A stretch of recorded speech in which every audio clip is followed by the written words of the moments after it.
you can engage the audience regardless of like reputation, where you're like, you get that trust. Unless you're like at that level where you already like have a reputation, it's so hard to gain that trust. Because like the big thing now that I do is I'll tell a joke and like the subject matter won't hit, but then I know it's still funny, but then like I attack the reason why the audience isn't laughing. Right. And that somehow gets like a bigger laugh, because like if I do a joke about race, like for the most part, most audiences don't want to laugh at a joke about race because they don't want to be racist. And I'm like, that's not how racism works.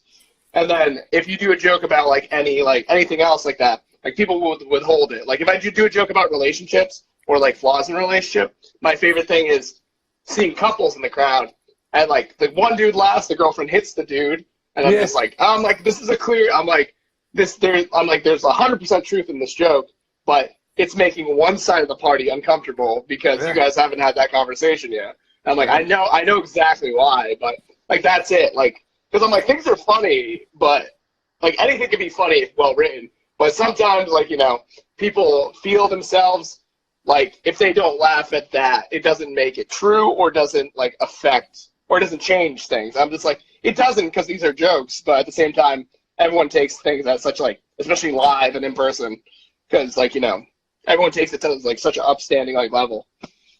Yeah, like like you said, like Jim Jeffries and them. Yeah, those guys started in a different time. You know what I mean? Like they're open mind, where you could get away with saying certain shit, and then when they got to a certain level, they're just like, all right, they just kind of kept pushing boundaries, but they had the audience for it, and then sometimes pushing those boundaries actually helped them, because now it just caused a little controversy around them, and then people are like, all right, let me see what this is about. What are they talking about? And then they go and see it, and some people are like, oh, this was actually funny. It's not.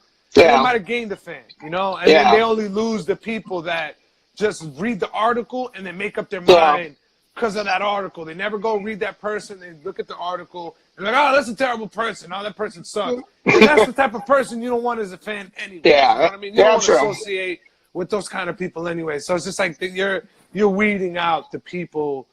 And this is the same with social media. You know what I mean? When you have certain things that like, you're putting out to the public, a lot of people are either going to get offended, they're not, and I try not to get offended by people. You know what I mean? Like, there's a saying, if it doesn't apply, let it fly. Somebody will see a meme and they're like, oh, you sneak this in me? This is about me. Like, it's just like weird, like people take everything personal, or they just like they won't be like, oh, is it towards me? They're like, oh, I like, they're sitting, you know what I mean? Like sitting on Baby Yoda, and you got people, oh, Baby Yoda's cute. I don't want to show the woman. And then they get like offended by that shit. And it like, they take it personal. And like now, that's like running rampant. Yeah. And it's just like, you got a bunch of people, it's just like, oh, well, if this, I'm taking my ball and going home. It's just a bunch of, I'm taking my ball and going home kids, where it's just like, all right, I'm gonna do my my own open mic, and you're not allowed to say this and that. And the people that say what I like are gonna go first. Who cares if it's funny or not? Oh yeah, no, it's nuts. It's all echo chambers. Like that's like the sense of humor that's been like there, especially like obviously like I feel like that definitely happened in post election. Everyone was like, oh, I'm gonna delete all those friends, and like because I'm like, it's so easy to avoid and block people, and I'm like, it's definitely affected the way that we interact with each other like now in like real life. And I'm like, that the bleed into comedy is like unfortunate, because I'm like they're like, the comedians, like, we're comedians, we're joking, we're trying to make you laugh, and like, sometimes the routes to a reaction is offensive, because I'm like, you wouldn't pay attention otherwise. Like it's just like, it's like, especially like grown people, I'm like, it's like when you're listening to a kid tell a joke, you're like, you want the kid to feel good, but after you get to a certain point, then you're just like, oh, if you're gonna be funny, you better like really like, this better learn not how be to sell it. This not be an office joke. This better not be like a joke that you tell like, to like your friends, because like that's that's not even a dad joke. That's like the big thing with a lot of young comics. like they're funny to their friends, and they're like, oh, I'm gonna get into comedy. I'm like, that's cool. Are you funny to strangers who don't know you? Yeah. Because I'm like, I see a million comedians who go in, I'm like, they'll try out their joke, and I'm like, it was funny when my friends say. I was like, it's because your friends like you. Yeah. You guys are on fucking drugs. You guys are on fucking heavy drugs. And everything's funnier when you're drunk. You know what I mean? When you're drunk and you're fucking 16 and you're 18, everything's funnier. Yeah. You don't know shit. You don't know what's hack. People could be telling each other George Carlin jokes. You know what I mean? And they die. Oh, they think I'm funny. You said a fucking George Carlin joke.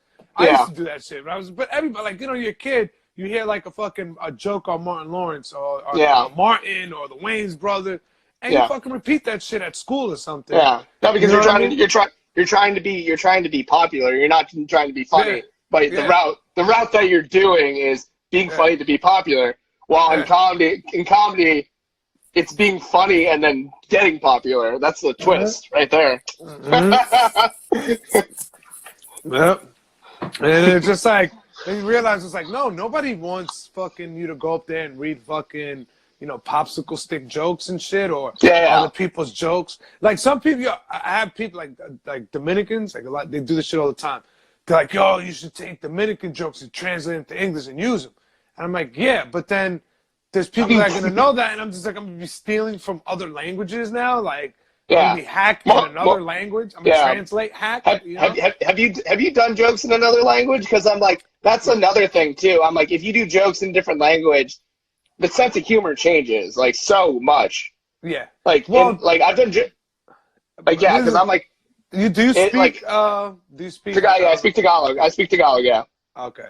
I have like, does like if you translate a Filipino joke to English, can it still hit, or can you still move it around to get the humor?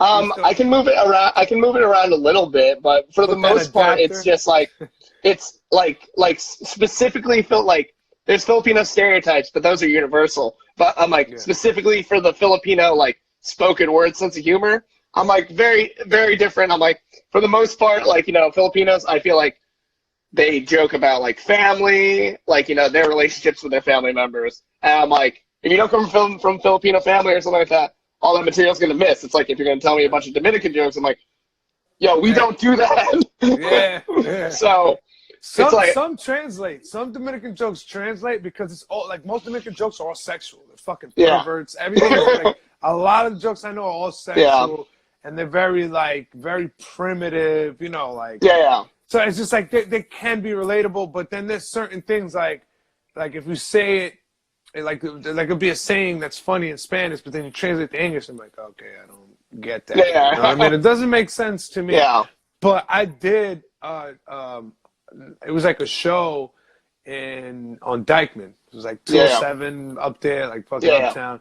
And these people, like, these were Instagram comedians that had a following, and they're also stand up. So it was just a restaurant that kind of packed out.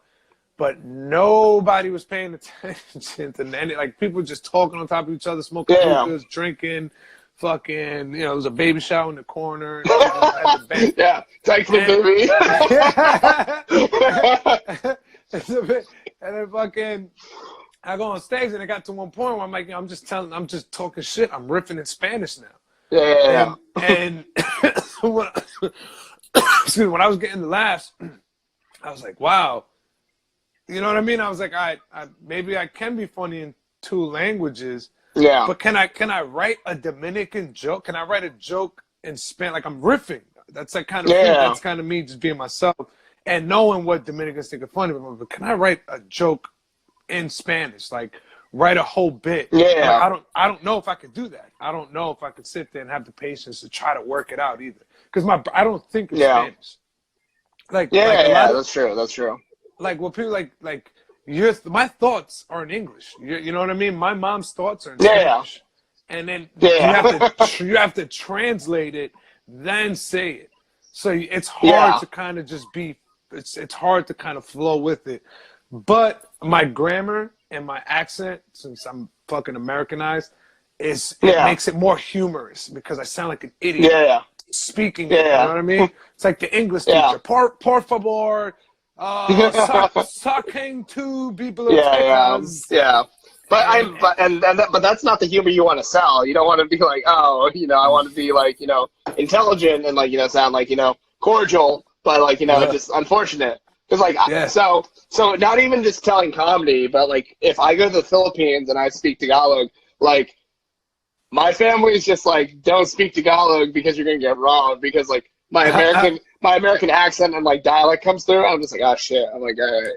And that's like the hard thing, because I'm like, the humor of the Philippines is like, everyone admits, like, everyone, like, the struggle's like real, like, that's it. So everyone talks about like, you're poor, I'm poorer, and I'm like, it's a weird sense of humor, and I'm like, that translates in the Philippines, but if I do that in America, I'm just like, like, I don't want, you don't want the audience to like be like, especially like, sad comedians or anything like that. It's hard for audiences to feel bad for someone on stage when they have the control, because it's like, this isn't therapy, like, this is a show.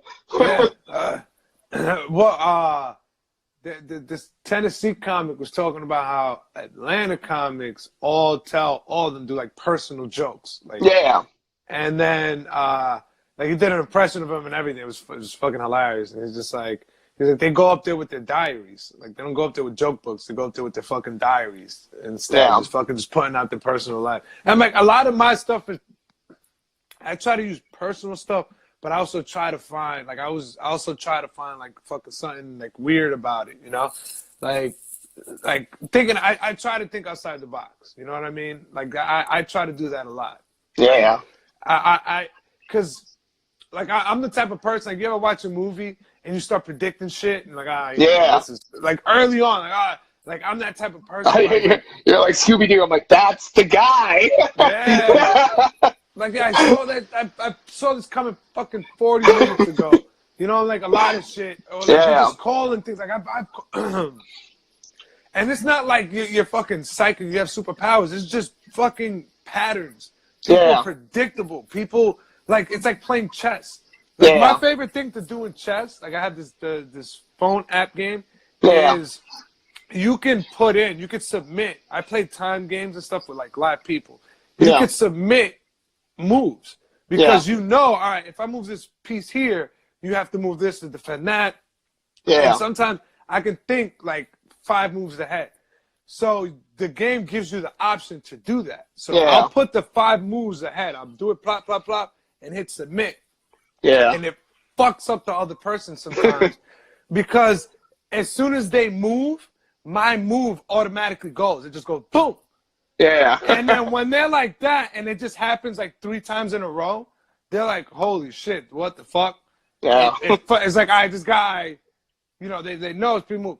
I try to do that shit with jokes. That's what I love about New York, because sometimes you'll have either another comic come up and either shit on your joke, and you're like, all right, maybe I gotta rethink it, maybe, or like you try to come up with a comeback for that.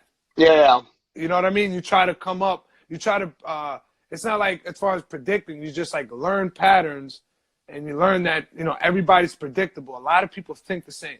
We're talking about hacks. It's just people, all of us got fed the same information our whole lives. So our train of thought our brains make that connection the same way. The same way my brain made that connection, it could have made a connection to somebody else's brain. And like, I think that like the real original people were the ones that were like dropped in their head many times, and some misconnections go off. They come up with things. I haven't been dropped in my head enough. Well, I mean, obviously, like, there's a lot of good comedians who have like heroes and inspiration, but I'm like, there's too many, like, because of like Netflix and like Hulu and all these streaming ones. That's what everyone thinks good humor should be, and I'm like, my favorite ones are like people who watch like people will send me clips, and I'm just like, all right, cool. And I'm like, you get to gauge someone else's sense of humor and like what they're gonna predict, because like, I don't know if you can see this, but this is like my vision, like kind of like writing, like everyone who inspires me and stuff like that. And I'm just like, there's definitely comedians whose style I respect, but like, I'm not trying to steal it or like, do like an exact imitation, by just like the way they think, because like even when I write my jokes, it's kind of more, it's in the book, it looks like line for line, but when I'm thinking about it, it's like a conspiracy theory board. It's like picture this, red line, circle, circle, circle, circle. Yeah. Because I'm like that's it. Like, you know, you see, like, and especially after you sit through like club comedians and like a million open mics in New York, you'll just see like this pattern of like, okay, cool, like the punchline, and like even yeah, me and another comic were talking about one comedian we see. I won't name names, but like in terms of cadence, like the cadence that they speak is very similar to like, you know, a bigger comedian. Like there's one comedian I know, he's really funny, he's popping up, but he has the same cadence and delivery as John Mulaney. Then there's another comedian. Then there's another comedian who I've seen, and like even Chappelle does it, like where they'll do something so that way you know that's the punchline. Like with Chappelle, he'll hit the microphone on his leg, and it's just like that's good. That's like, you know, it's Chappelle. Schultz does that. Schultz does that sometimes. Yeah. And I'm like, who? I've never seen, like, the only person I've seen do that was Chappelle, but then again, like that's like seeing somebody at the end of their special fucking throw the mic on the floor. Boom! Yeah. You're like, all right, Chris Rock. You know what I mean? Well, I'm pretty sure Chris Rock might have seen that from somebody else also. And to like the moonwalk. Fucking, the moonwalk, it wasn't like Michael Jackson invented it. He saw somebody else do it. It was a thing. Yeah. And he's like, oh, okay, let me bring this out to the masses. Like you have these Instagram people, like there was one, it was like something that New Yorkers said, and then they just kind of made it popping. You know what I mean? This is back in Vine days. And then they would talk like whenever somebody else would do that, but why you stealing? Like, oh, that's mine. I'm like, no, that's a New York thing. Yeah. And you brought it, but don't be like, oh, that's mine. People's like, especially if it's another New Yorker doing it. You know what I mean? That's like there's people that have that. Yeah. There's like, yo, you know, like where again, hack. You know what I mean? It's just something that everybody uses. But that's a connection to the culture, actually. Yeah, it's not hack, but that's where the like hack comes from. Yeah. Because everybody's like we have those connections, and then we go to the stage and like, oh, I have this original thought, but that original thought, fucking 30 other people had that same original thought. Like the other day, the creek was flooding, and you know how many fucking jokes? Like I was outside, joking around with a couple of comics, and everybody was making jokes. Like, oh, I didn't know your mom was coming. And, hey, my girlfriend's in the bathroom squirting, like this squirting, wet jokes. It was all that, and then I go into the room, and then another group of comics, they're making like almost the same kind of jokes, and then one of them was just like, they were telling each other, like, one of them, I already said that joke. I'm like, yeah, we were joking about the same shit out there, so we're all fucking a bunch of ass. You know what I mean?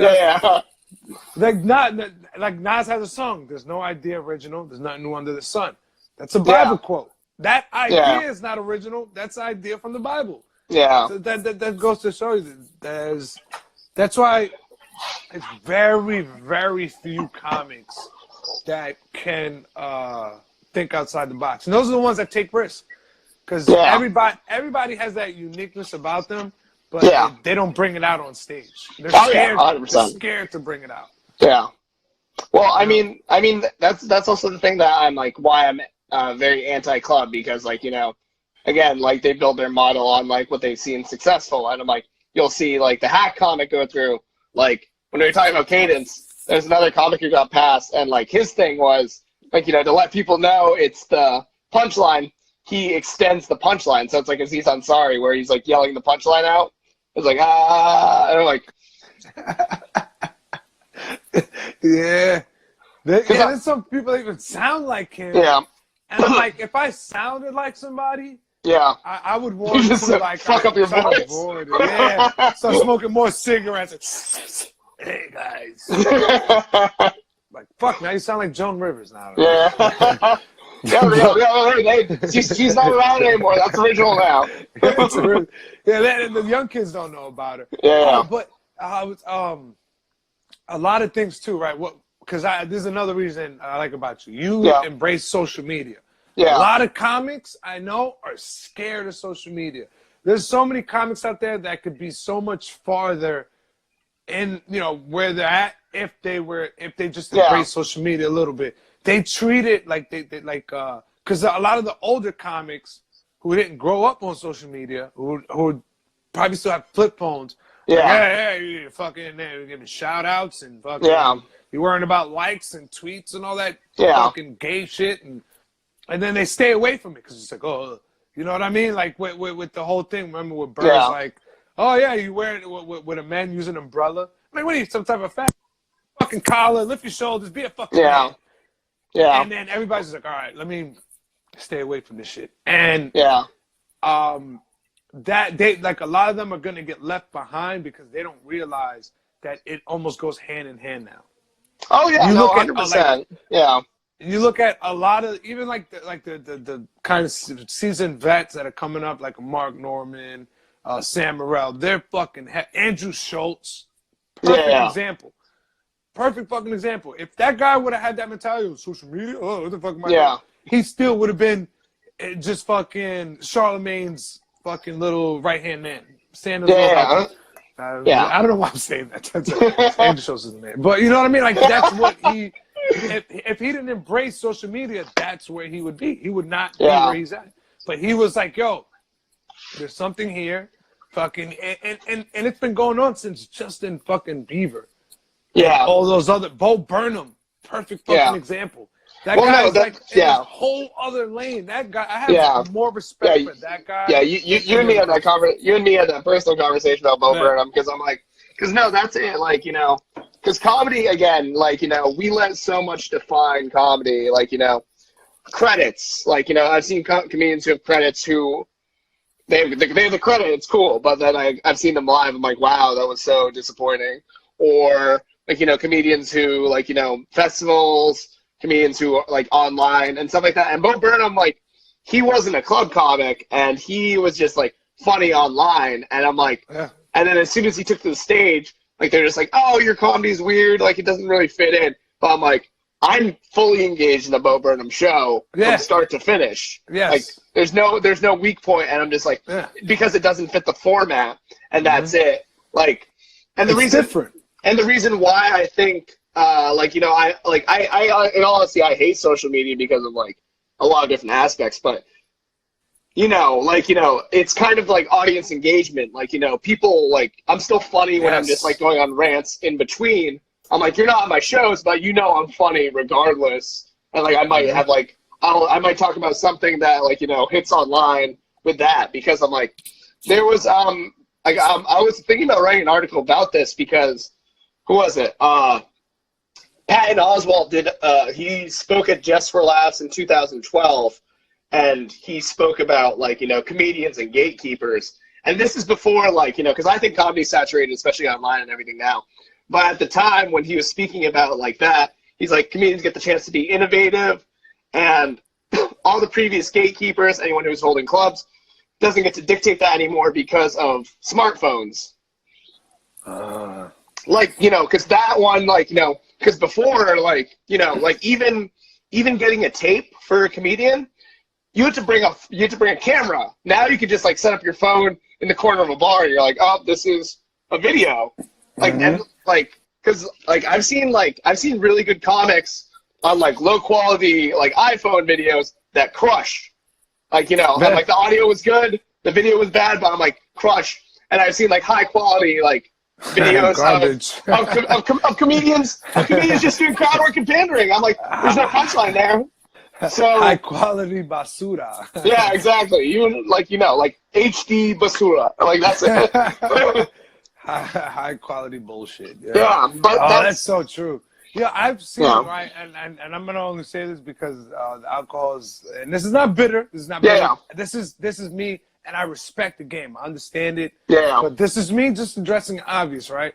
Facebook has a lot of, hey, I'm coming to your town. Posts. You know about those, right? So again, you post, hey, I'm coming here this and this time. Here's my video, right? And it says it. You need a video. You need this. And I watch all those videos, especially. Well, I see all the videos that get a lot of remarks, right? So when I see vouch, hard vouch, great guy, funny, when I'm like, oh shit, let me watch it. and it doesn't match the Yeah. vouchers. I'm like, and then there's some people they're still like the whole credit line. I've opened up for this person, this person, this person. Yeah. I've been on this show. I've been on this show. I've been on conference. And you see like 3 likes and maybe 1 comment. Yeah. And that comment is them tagging somebody who books the show. There's not even. Yeah. And then you look at the video and it's fucking like, wow, this person's good. Like Yeah. And then you look at the other person with all the thing, and it's just like, maybe it's just a bad video. You know, you start thinking, maybe it's a bad video. You know, they usually kill, and that's the best high quality video they have. Yeah. And they don't have good, you know, or they just, you know, that's just a video they've always used, and they're like, my credit is good enough. Yeah. But then sometimes you go and you see these live shows, and you see or you've seen them personally, and you're like, they're terrible. Yeah. But because they know the right person, it's just like, yeah. And it's like, where, you know, but again, it's one of those things where comedy will always filter itself out, right? Yeah. Because if you're being hacked, I feel like you'll never get a Netflix special being that hacked, because there's certain execs like, oh man, I've heard this 1,000 times. What is, you know, it could be new to them. It could be hacked to comics because like, you know, we've heard it, or they were stealing it, like Carlos Mencia, but perfect example. A TV exec was like, wow, this guy's great, but he didn't know he was taking it from other people. But like if the material itself, it's like, I feel like you can't get so far, because a lot of these TV exec have been watching these comedies, been going to comedy shows, and then some of them are low-key fans. Like they've seen it all, and they're just like, well, yeah, but what is he doing that's different? You know, all right, he set up punchline, you know. True. Is there something there? You know, I feel like you can only get so far, you know, just trying to fit a format, trying to fit a certain format. Well, so here's one that I've been thinking about, because like even just like, you know, progressing as a comedian, like in social media time, like a lot of people, like especially when it comes to like booking and like doing lineups, is 1, you look at poll, and then 2, you look at talent. And right now, because like, you know, comedy is so saturated, like the big thing is TV execs and like investor, and like, you know, anyone who's going to invest in you as a comedian and your creativity, like they're looking at if you you can be funny but you're not viral. And like, and the thing is, like, you see, like, you said you saw a lot of Instagram, YouTube comedians, and a lot of like, you know, other comedians who, like, you know, weren't like doing something else. Like, people will invest in like anyone who has, like, right now everyone's investing in people who are viral, because like the ideology is they can become funny, which that really just kills creative people. Also, with them, they only care about, and I know this, I've seen it. A lot of clubs will book people who have a following. Yeah. You know, a Southern Mama, these YouTube. The clubs in Alabama, there was one, I remember going to a show, and it was one of my boys. My boy Scott Easton from Huntsville, and he was doing like a trip. It was like a triple headliner show that the club was giving them.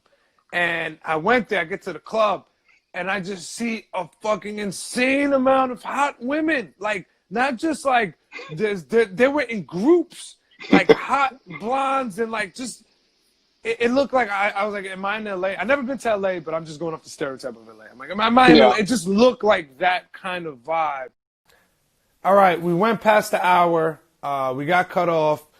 He's going to probably come back in. I forgot to warn him. I had the timer, and I got caught up into the story. So I'm going to wait for him to come back in. And, I'll finish up the story. So if you're just jumping in right now, hold on. Let me get him back in here. I forgot. Yeah, we might get a whole new wave of people now, since we started all over again. It says that. We went over the hour, but I like this. I wanted to. I started talking because about Alabama. Oh yeah. It was like there's all these hot women, and they're like, you know, they're all out in the parking lot. I'm like, damn. I was like, yo, let me find out. Fucking Scott got an ill fan base on the low. I'm like, this guy's a superstar. And they were leaving a YouTube select. It was like a YouTube girl who does like a blogger. She's like a blogger, and she just goes up there and tells stories. And I heard it's fucking terrible. And she tries to be funny, and I heard it's a horrible show. It's painful because a lot of the comics work at the club, and they tell me like, I was like, how was it? Like, oh, it's fucking bad. But I was like, man, but I wish I was here. I was like, I was in that audience. I was like, yeah, she's funny. And I know, but I probably not. I probably would have been sitting there like, yo, it's so fucking painful too. But like that, it sold out. They sold out, like just off of her being her. And then my friend's show was like kind of papered, like they had to like tell people, hey, free tickets, come on, just buy some food or drinks. But this YouTube person who's not funny at all, you know what I mean, had this thing packed out off of her. Like she sold it out. She made some fucking money. She left there with a good check. And then you got my boy, and then you got Jen Sidner from South Carolina, DJ Pryor from Nashville, and they all went up there and killed it. Fucking killer sets. And it was, not as, it was about, 80% full, still 80% full, but they didn't sell it out, and they had a way better show. And it was just a bunch of fucking ugly people from Alabama and some engineers from NASA and Redstone Arsenal. But it was just like, it goes to show you the clubs only care if you're filling those seats in. Yeah, that's true. Like, well, Well, I'm like, who was it? Rebecca from the Creek just recently posted this one, and I'm like, because again, like now I'm in like a conversation with like a lot of comedians and bookers and producers. Rebecca was like, from the Creek, she's like, if you haven't been booked on a show in over 6 months, if you haven't been to a mic in a year, take comedian out of your bio.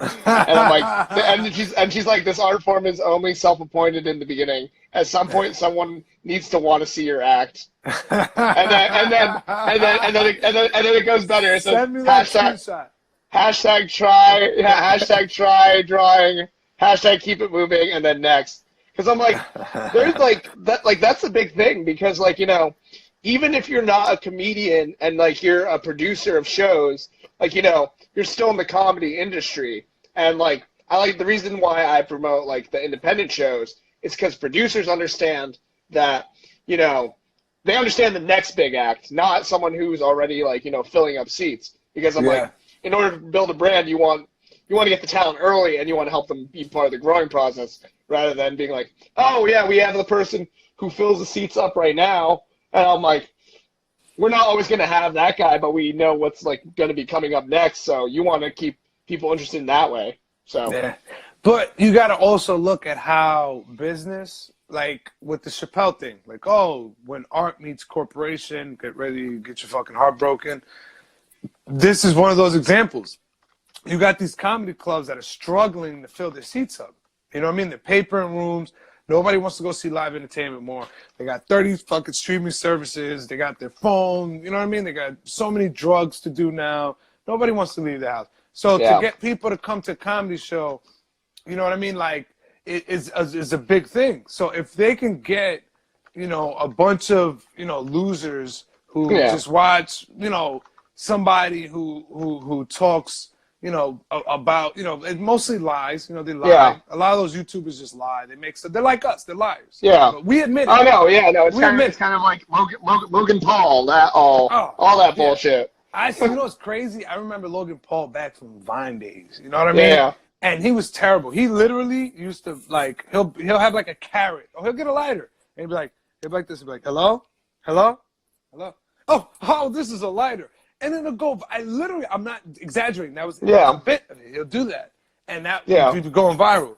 And I'm sitting there doing like fucking a genie at a psychiatrist, and I'm wrapping my head, and I'm like doing these whole fucking like thought out. In my mind, I thought that. You think about a genie talking to a psychiatrist. Even better now if it's the genie from Aladdin and it's Robin Williams who killed himself. Imagine him at a psychiatrist. And then you think, Goodwill. I don't know. My brain just went like a million places with that. But he literally took a big fat carrot and put it in his ear where nobody could see and turned his head. It was like, oh, this is a carrot. And it blew up. It'd be like the dumbest things. And like he's a millionaire. He's a fucking millionaire. And I'm not knocking him. I'm not saying he's a bad person. because I met a lot of these Vine people that you think, Yeah. oh, he's a dumbass fucking douche. Yeah. And you talk to them and they're like, they went to fucking like high schools and they're like, you know, the thing with the stock market is, and you're just like, you take your shirt off and be like, yo, what's up, bro? Like doing these Yeah. skits. And you're just like, I get it now. It's Yeah. a fucking character. Yeah. But what sucks is there's not, they focus so much on that. They're just like, all right, I'll just do enough art to get by. I'll do the act shit. And that's where I kind of, you know, stray from wanting to be like that. Yeah, well, you don't want to be like a sellout. You want to be honest in some form or manner. It's like I'm like that's I feel like that's the big thing anyway of a lot of comedians, because I'm like, you know, and if the honest thing is like, you know, comedians, like, you know, we do sacrifice a lot of ourselves on stage to be honest and like kind of like, you know, tell a joke to audience members.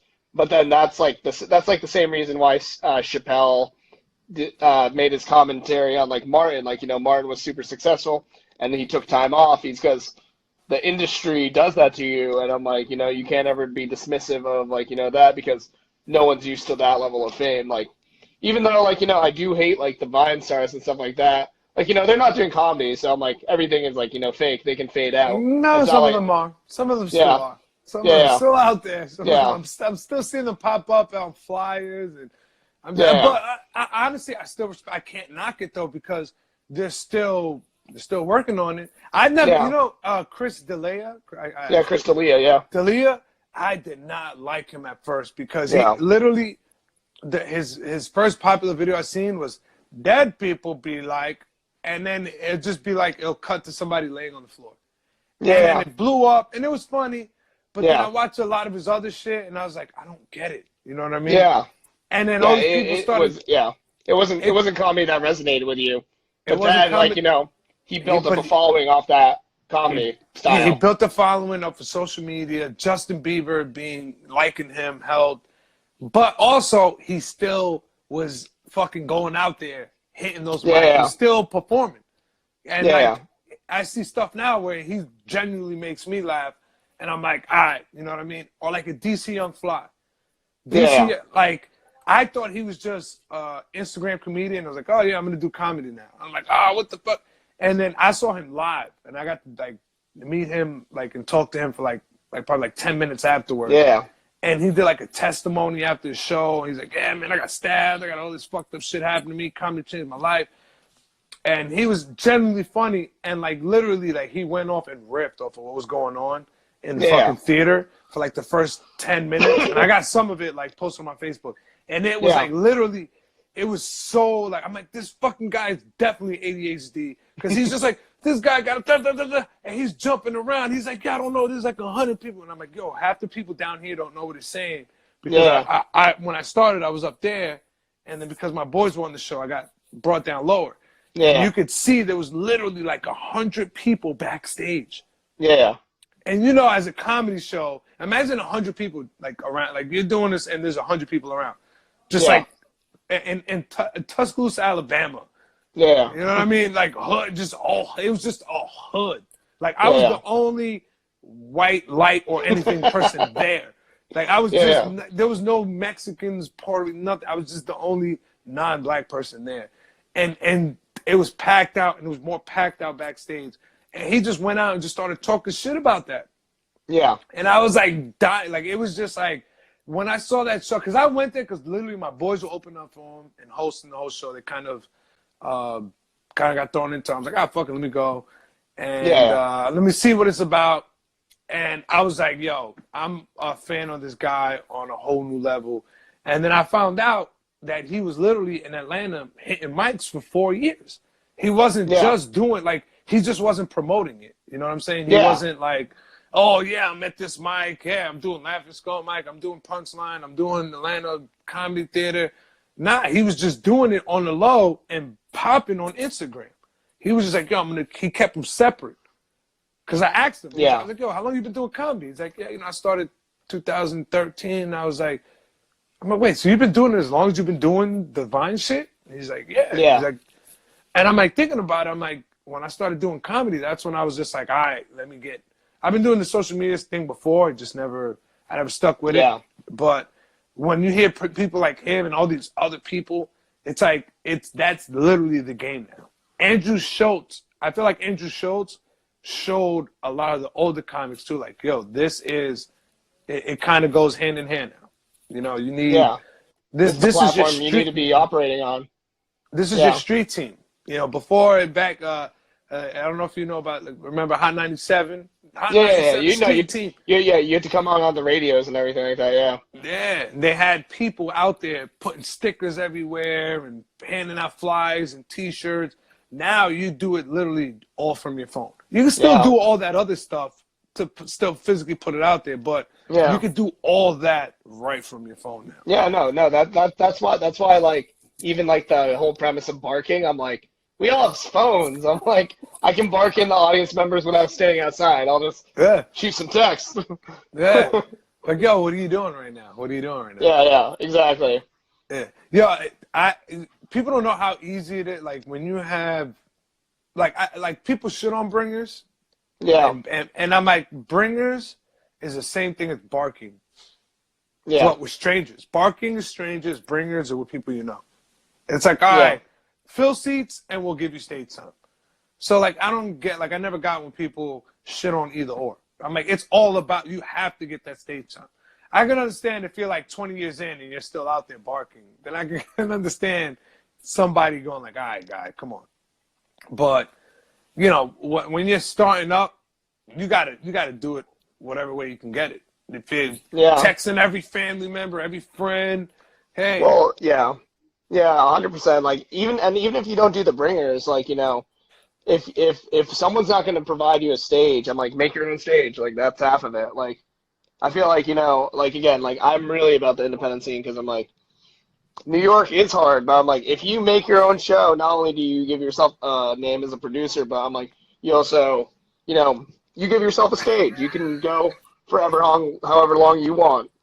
And I'm like, and like, all you need to do is just surround yourself with good comedians, and you still get better. Yes. Yo, there's a movie with John Stamos and Ray Liotta. It's called Revolver. If you haven't seen them, have you seen that movie? Yeah. One of the best things he says, you only get better by playing with people that are better than you. Yeah. And that's also, it goes with the New York comedy scene. When I came out here, and I'm seeing the people I'm doing open mics with and what they're coming up with, I'm like, oh shit, I gotta step. This guy was fucking on Colbert last night. This guy fucking writes the Daily Show. This guy does this guy does that. Not all of them are fucking killers, you know what I mean? But they go up there and they're just like, all right, you could tell, like, all right, I gotta set my shit up. And not even and some of them, there's a lot of people that don't have credits that are just fucking genuinely funny. They just go on stage and just kill. And you're sitting there just like, okay, I could be, you know, keep doing the same old shit that I'm doing, or I could just try to step it up. I'm gonna be, you know, I'm gonna step it up. I'm gonna be the funniest person I can be. It makes you step up. Clyde was in here saying, y'all all both weird as shit. Hop off this joint. Yo, Clyde, you know what's funny about Clyde?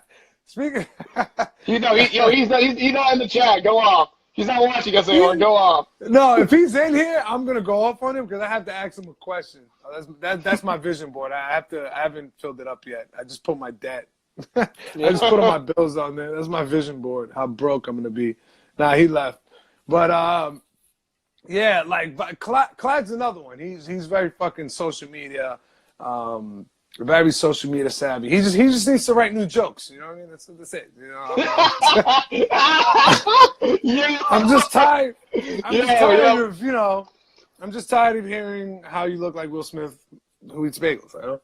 Yeah. No, exactly. Clyde, I love Clyde. I had this conversation with him. I only say that because I told him this. I'm like, because I moved out here. I had about 13 minutes of material. But when I came out here, I realized it was really about 4 minutes of material and about the rest, crowd work and bullshitting. And it forced me to write more. You know, I'm like, all right, I have to come up with better shit. So I'm like, I just write a bunch of stuff and see what works. Yeah. Shout out to Gabe. Shout out to all these people. I've been waving at people in here. Jay the Kid, my cousin Asita. A lot of names I don't want to pronounce right now, but thank all you guys. And then people that were in the last one that I can't see right now. But you know, I came on. I'm like, I gotta write. I want to write more. I want to, you know, and also that lets me rant more. You know, it lets me. Yeah. Because when I got a new idea. Because when I come up, once I start doing a joke, like the 20th time I get to a joke, it just becomes scripted, and I don't get off, and it's hard to get off script. But when I'm trying a new joke, that's my favorite, because then it's just like, all right, I'm talking the joke, I'm speaking it out, trying to make it work, and I'm being more myself. Instead, it was like, oh, this worked last time, let me do it again, and now I'm fucking a robot. Yeah. Hey, Siri. Do my Santa joke, and then you're on autopilot. Well, that's the thing too. Like, you know, I've like have all my written jokes, but I always like to try like making sure that the audience, I'm like, this is a show for you guys, and like try to be present, because like, the big thing that I see a lot is if a comedian can't establish crowd work or any connection with the audience, they just tell jokes at audience members rather than like, you know, sharing a joke with. Like, that's something that I focus on, sharing jokes with audience members rather than telling jokes at them. Yeah. And like, how, let me go back. I have to do at least one of my generic questions, because I want. What's your writing process from when you get the idea to when it gets on stage, and to when it becomes like an actual bit that you're like, all right, like finesse. I can start using this joke. Yeah. So usually like I never come up with punchlines. I always think about like what can I connect with, what subject matter can I connect with audiences for, because I'm like, you know, if you do something that audiences can't connect with, like the laughter that you get there is like uncomfortably, like, you know, they're laughing at how uncomfortable the situation is or how absurd the situation is. So what I like, because I do a lot of absurdist stuff, so what I do is I usually, like, you know, find a premise that people connect with. So I'll usually like connect with like something very common. So like the big one, I have a joke, I'm not gonna say it, but the joke that I have is about art, and then the idea is that the banana duct taped to the wall, that's not art. What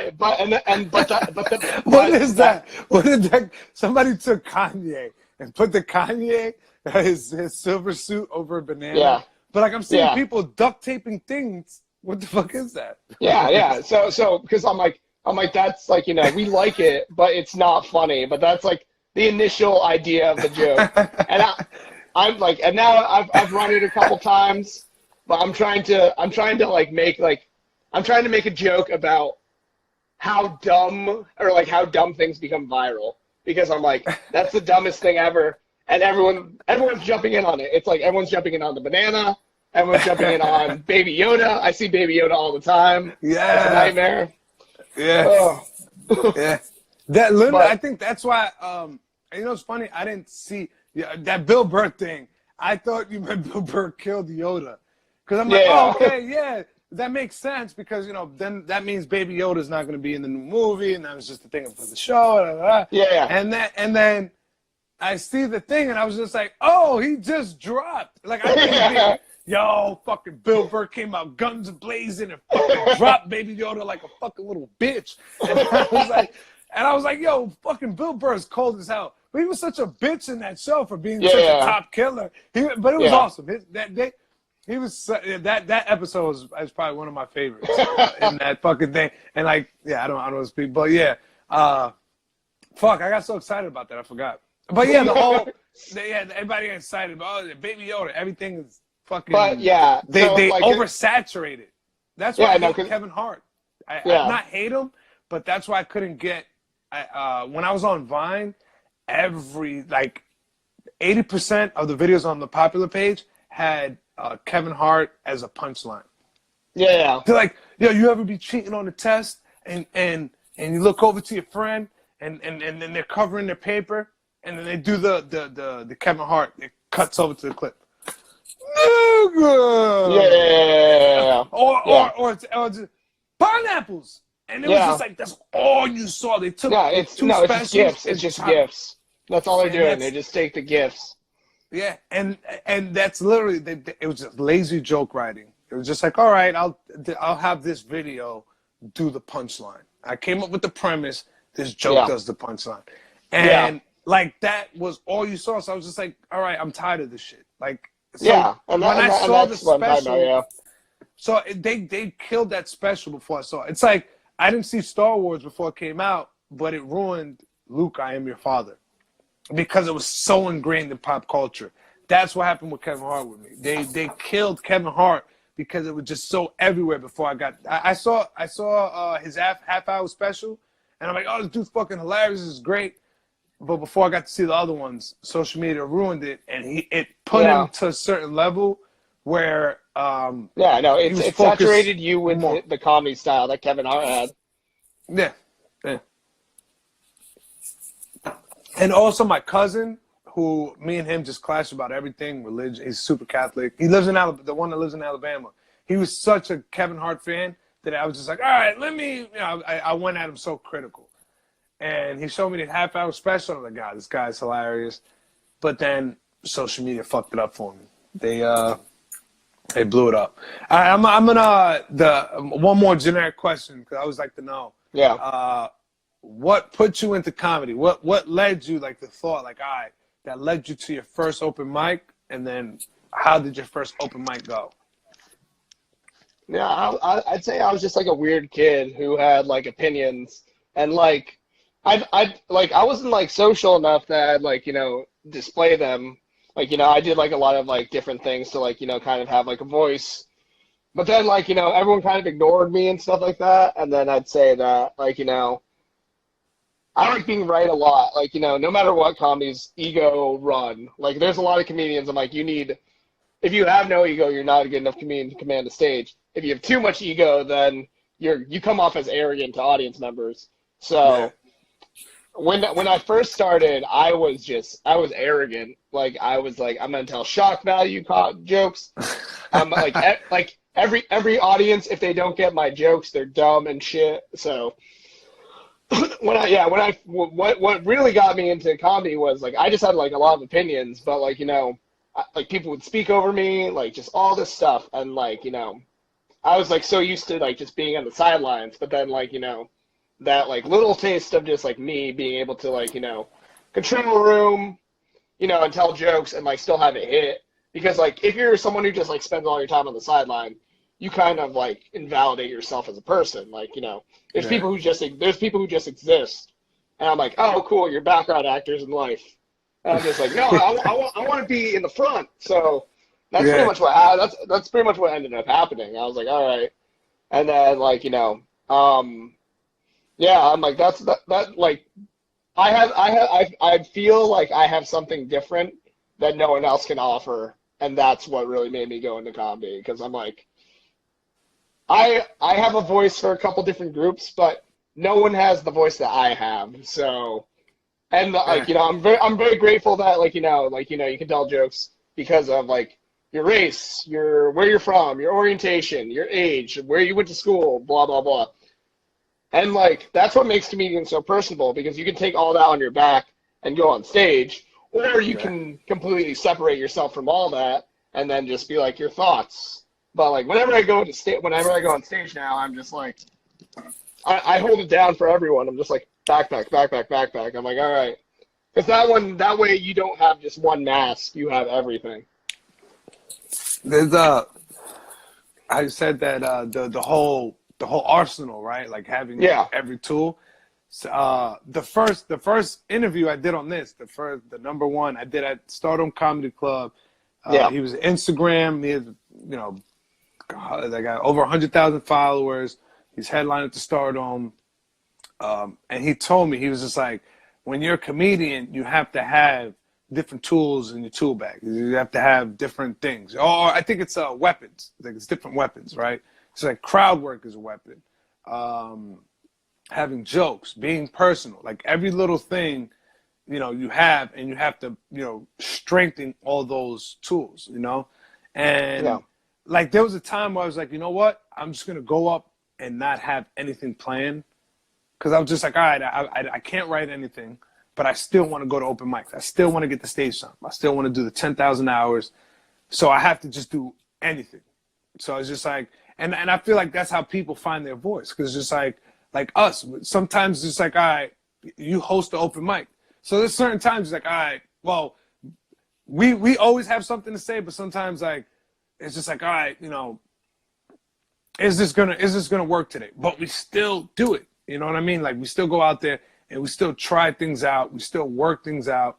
And fuck, I got off. I got off. I had like two different thoughts, and it made me forget my original thought. It just mashed up. You're just like, oh, traffic. It mashed up. Yeah. It fucking mashed up. I was like, fuck. It made me think about, like, I started. That's my fucking brain. It's all over the place. But shit. Yeah. It's just like one of those things where like I just had to get up. Where like oh, that's what I'm saying. Like the 10,000 hours. Like I just have to get up there. So I'm gonna work on the tool, the weapons. I'm like, I have to get up there. I have to work on, you know, I have to work on crowd work. I have to work on roasting. So like every now and then, I always either try to think of a roast or comment a roast on a post and see if I get a couple likes, or you know, roast myself on stage or roast somebody else. I always try to work on every muscle. Like, all right, boom, perfect analogy. You know, when you go to the gym, you see those people that look like fucking jet airplanes. They're all built up top, and they have like these little skinny crackhead legs that like you just fucking like you just kick them in the shin.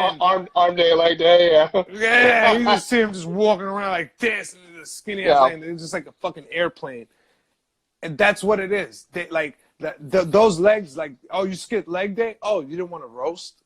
Oh, you don't want to get into politics. Oh, you don't want to touch on this. You don't want to touch on that. You stayed away from this. Now that muscle got small. So now whenever you get to that, whenever you, like, let's say somebody puts you in that position, you're not ready for that. You're like, ugh. And then if you're a good comic, you're like, all right, now how do I work on that better? And then you get into that. So my whole thing is to work on it now. Since I have where nobody gives a fuck about me, where I can, like, right now, we can say whatever we want right now, because there's only like one person listening to us.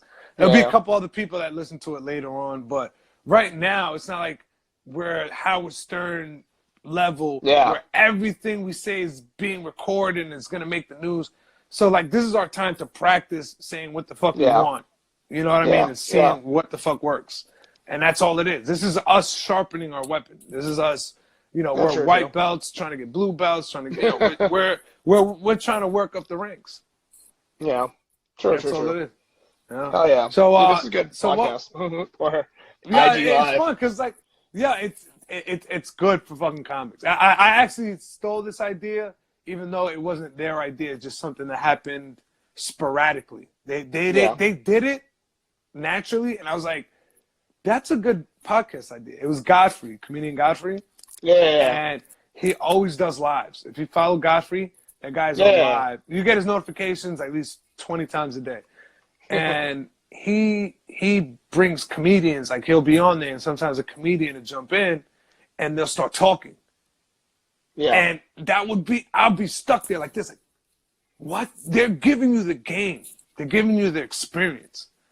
And what another thing that a lot of comics don't understand, social media puts you close to the people that, you know, you don't want to, you know, like a Mark Norm, all your favorite comedians, you can follow them, see what they're doing. Like Tony Hensker, Sam, you can follow them.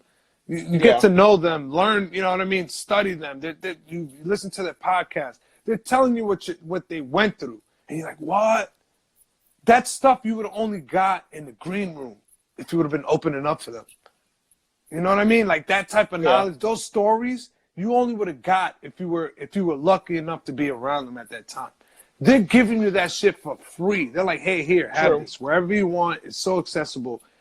And a lot of people don't use that, you know, or they use it wrong. You know, they're like, you know, listening to the wrong things. There's so much game in all those podcasts, and you learn so much. And like, we're so lucky right now. Like a lot of kind of, oh man, you can't say nothing. I'm like, no. Look at Andrew Schultz. Andrew Schultz literally says everything you can't say, and he's selling out theaters. You know? Yes, he struggled. He had a lot of, you know, Charlemagne the God and all that stuff. But at the end, his hard work and him being prepared for that moment. You know what I mean? And honestly, well, let me see that Brilliant Idiots podcast was 2013, something like that. Yeah. So it's not really Charlemagne. You know what I mean? I say that, but whatever. It's not just that, because that was 7 years ago that he started that podcast. So it wasn't just, but him being on that podcast led Charlemagne fans listen to him and be like, oh wow, this guy's actually funny. Because that's when I found out Andrew Schultz was funny with Brilliant Idiots. Before then, I was like, oh, this fucking guy code douche. He's not funny. I didn't think he was funny. Yeah. Until I listened to that podcast, I'm like, yo, this guy's fucking hilarious. Yeah. And then I follow him on Instagram, and that's how it is. People don't realize that there's people right now that found you or met you when you were doing comedy that still fuck with you. Am I lying? Yeah, 100%. Yeah. From you know what I'm saying? And then day one, somebody that saw you at a show, I'm like, yo, Marcus, you're fucking hilarious, man. Yo, what's your Instagram? Or what's your Facebook? What's your MySpace? Yeah. What's your, you know, and let me, you know, and they've been fucking with you since. And then they seen you grow. And these are the people that, like, you ever be at a comedy show and you see, like, a famous comedian, like, shout out a fan? Like, oh, yeah, look at the fucking this guy. That was the guy that was there, you know, seeing him at bar shows and all these other shows. Like, yo, you're hilarious. And still came out and support. You know what I mean? I feel like every comic that's been doing it for a while that's serious about it is good. They have those people. And, like, that's how it starts, because they're telling other people about you. Yeah. They might not be paying attention, they might not care, but they're throwing your name out.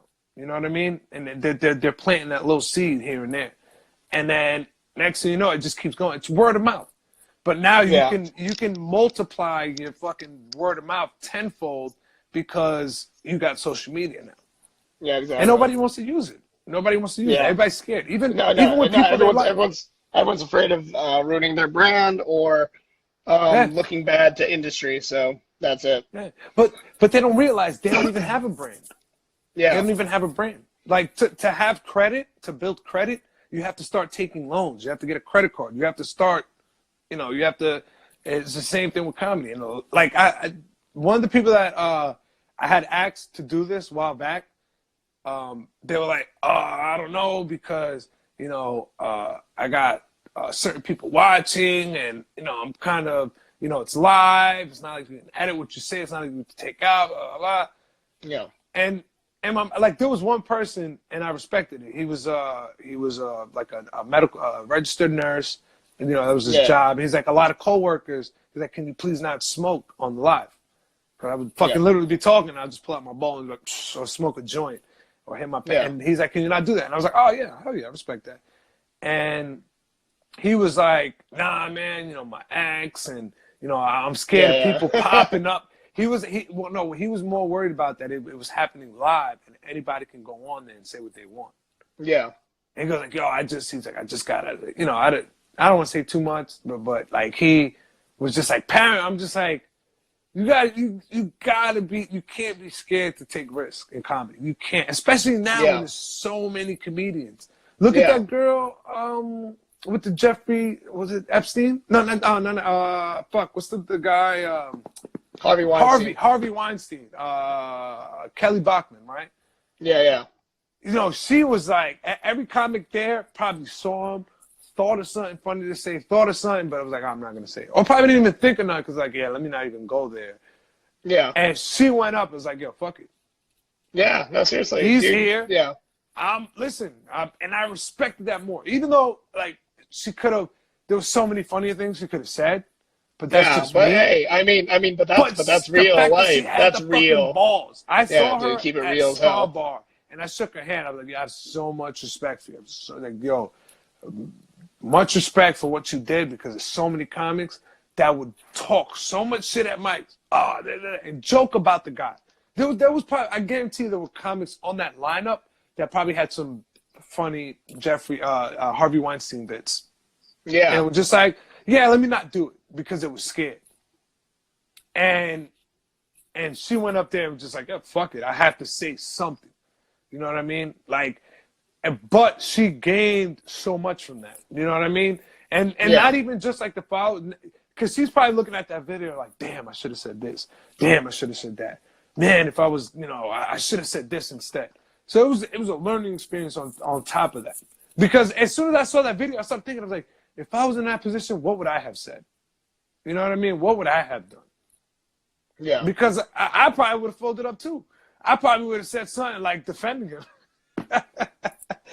I would have victim shamed. Stop. not really. But you know what I mean? Like I probably wouldn't. I don't know. Like or my dumb. I am the type of person that say something. I probably would have thought like, hey, I don't know. But Tim Dillon said something funny about that. He was just like, he was like, Harvey Weinstein's out there still making careers for women. He's like, he's still making women's career explode or some shit. I was like, man, my brain didn't even go there. Yeah, it happens.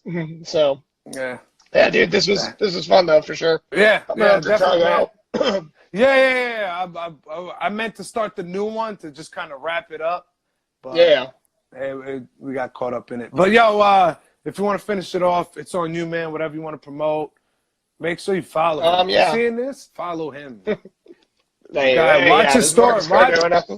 Watch his stories. You know what I mean? I keep it real. I produce a comedy show if you're ever in Brooklyn at Swan Dive Comedy at Crystal Lake. It's on my page. And then I'm going to be producing some big stuff in 2020. So good shit, man. Yeah. Good shit, bro. Yo, it was fun having you on here, bro. Man, we got to catch up, man. I feel like Emblem's not around. I still got to do some open mics with you, man. We still got to do something together. Yeah, for sure. So, but yeah, right. Yeah, be good. See you, bro. Take care, man. That was Loudmouth Live 42. Thank you for tuning in. You guys were amazing. You guys were here. You guys were there. You guys were everywhere. Shout out to the Beatles. Next week, another special guest.